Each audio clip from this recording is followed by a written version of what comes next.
철도노조 파업 사흘째 코레일 노사의 대치가 이어지면서 이로 인한 불편이 가중되고 있습니다.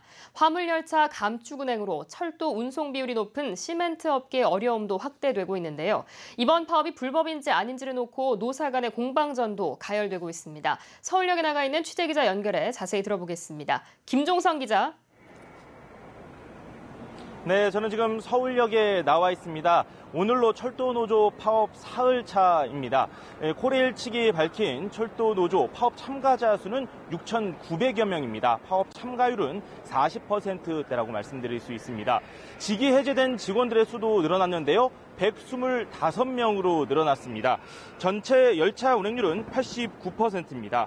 KTX를 비롯해 통근 열차와 수도권 전동 열차는 평상시처럼 운행을 하고 있습니다. 다만 새마을호와 무궁화호의 운행률이 60%대로 떨어졌고 운행이 지연되는 경우도 있는 것으로 파악됐습니다. 화물 열차의 운행률은 27% 수준입니다. 특히 충북 제천, 단양 지역에 몰려있는 시멘트 업계의 어려움이 가중되고 있습니다. 이들 업체는 전체 생산량의 60% 이상을 철도로 운송하고 있는데 파업 이후 출하량이 70%로 줄었습니다. 시멘트 수송을 위한 트레일러를 찾고 있지만 확보에 애를 먹고 있는 것으로 알려졌습니다. 반면 서울 지하철은 6시를 기점으로 파업을 종료한다고 조금 전 밝혔습니다. 성과 연봉제와 관련된 내용에 대해서는 노사가 별도로 합의를 할 것으로 알려졌습니다. 다시 한번 말씀드립니다. 서울 지하철 같은 경우는 6시부로 파업이 종료된다라고 조금 전 발표가 이루어졌습니다. 네, 정부와 코레일이 추가 대책을 내놓았다고 하는데 어떤 내용인가요?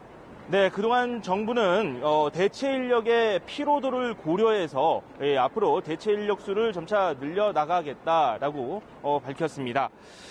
연말 신규 채용 예정이었던 코레일 직원 123명을 내일자로 임용해 교육 후에 단순 기초 업무를 맡기고 기존 직원들은 순환 배치할 계획입니다.